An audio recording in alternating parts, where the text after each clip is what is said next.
पक्षप्रमुखांनी शिवसेनेचे आमचे मुख्य नेते महाराष्ट्र राज्याचे तत्कालीन मुख्यमंत्री आणि विद्यमान उपमुख्यमंत्री हे असंवैधानिक उपमुख्यमंत्री आहेत अशा पद्धतीचा उल्लेख करून पत्रकार परिषद घेतली। खरं तर आपल्या सगळ्यांचं दुर्दैव आहे आणि महाराष्ट्राचं दुर्दैव आहे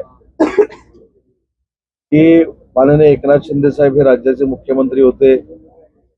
मुख्यमंत्री म्हणून त्यांनी त्यांच्या कर्तृत्वाचा नेतृत्वाचा ठसा या महाराष्ट्रावर उमटवला। आज ते उपमुख्यमंत्री म्हणून काम करतायत, परंतु मुख्यमंत्री असताना देखील ते संविधानात्मक नाहीत अशा पद्धतीची टीका त्यांच्यावर व्हायची आणि आता उपमुख्यमंत्री झाल्यानंतर देखील तीच टीका करून त्यांना कमी लेखण्याचा प्रयत्न काही लोक करतायत। पण मला या पत्रकार परिषदेच्या माध्यमातून सांगायचं की जेवढी टीका माननीय एकनाथ शिंदे साहेबांवर करतील तेवढी महाराष्ट्रातली जनता पेटून उठेल। एवढं चांगलं काम महाराष्ट्रातल्या जनतेसाठी माननीय एकनाथ शिंदे साहेबांनी त्यांच्या 2.5 वर्षाच्या मुख्यमंत्र्यांच्या कारकिर्दीमध्ये केलेलं आहे। उपमुख्यमंत्री पदाच्या बाबतीत जर बोलायचं झालं तर मी आपल्याला एक यादी वाचून दाखवतो की महाराष्ट्रामध्ये कोण कोण उपमुख्यमंत्री होते। तर नाशिकराव किरपुडे साहेब हे उपमुख्यमंत्री होते, सोळंके साहेब उपमुख्यमंत्री होते, रामराव अधिक उपमुख्यमंत्री होते। एवढंच नाही तर वंदनीय बाळासाहेबांच्या आशीर्वादानं ज्यावेळी पहिलं युतीचं सरकार 1995 सालामध्ये महाराष्ट्रामध्ये आलं त्यावेळी मनोहर जोशी साहेब हे मुख्यमंत्री होते आणि गोपीनाथ मुंडे साहेब हे उपमुख्यमंत्री होते।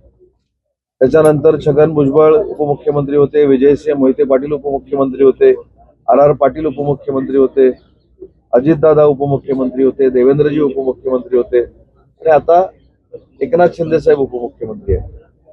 परंतु एखाद्याची बदनामी करायचीच असं ठरवून ज्यावेळी पत्रकार परिषद घेतली जाते किंवा एखाद्या व्यक्तीला टार्गेट केलं जातं तेव्हा आपण मागचा इतिहास विसरतो आणि ज्यावेळी आपण उपमुख्यमंत्र्यांना असंविधानिक म्हणतो त्यावेळी काँग्रेसचे जे देखील उपमुख्यमंत्री देशामध्ये आहेत, म्हणजे कर्नाटकमध्ये आहेत, तेलंगणामध्ये आहेत, अशा विविध ठिकाणी काँग्रेसचे देखील उपमुख्यमंत्री आहेत, तर त्यांना देखील महाविकास आघाडीचा घटक पक्ष म्हणून युबीटीच्या पक्षप्रमुखांनी सल्ला दिला पाहिजे की हे जे उपमुख्यमंत्री पद आहे हे संविधानिक नसल्यामुळं तुम्ही त्यांचे राजीनामे घ्या।